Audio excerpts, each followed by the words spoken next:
back in the days, if you want to create something, you actually have to build it. You have to have material, you have to have all these things. Nowadays, you can just create something digitally. All you need is your brain. But back in the days, I feel like if you put in labor and make an effort, like there's almost this guarantee that you're gonna make money. No, but there was never a guarantee. Like who? Right? Because here's the thing. Here's the thing. If you want to talk about like the economy, right? Like rising tide raises all ships, right? That's still happening today, right? Like Bitcoin, rising tide raises all ships. Like the .com boom, rising tide raises all ships. Every 10 years, there's always that cycle. That cycle may not be the same. So you can't possibly be like, oh yeah, like for example, Taiwan 40 years ago, the 经济起飞, yeah, if you put in labor, but you can't be like, oh yeah, all the buildings are being built, all the buildings have already been built, so therefore I cannot build any more building. But you could have also built .coms, you could have also built, crypto, you could have also built blockchain, right? Just like guys in the 80s, they're not like, oh man, the millennials have it good. Like imagine reverse it. The millennials had it good. They have this built Bitcoin thing, right? The millennials had it good. They have this like NFT thing. Oh, no, you can't say that. Every generation is different. You can't take one generation's success and try to plug it into another. That's my point.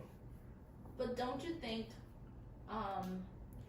that to be successful now, like the bar is a little higher, like everyone is a little more educated, and then you sort of have to have a little more resource than what the last generation did to build something? And you absolutely do.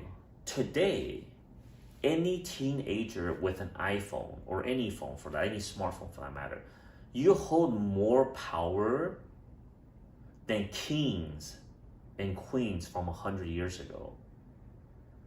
You hold more power from the richest people from just only, we're not talking about just 100 years ago, right? Kings from 100 years ago, they couldn't have possibly be like, oh yeah, let me call this guy from halfway around the world. Let me learn what they've got to learn. Let me see what they have got to do, right? The world that we're in today, it's phenomenal. There's so much disruption all the time. Right? And where does wealth come from? Wealth from creating value. Where does value come from? Value comes from disruptions and changes. And changes happen so much.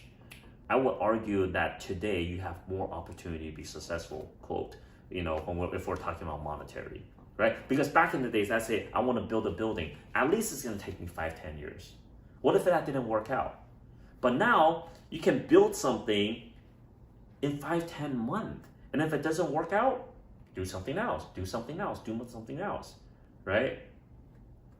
I wouldn't say in today's generation is better or worse. I think if you want to argue for one side or the other, I think we'll be here all day and we can always. But my perspective is like, I don't think it's harder. I think it's different.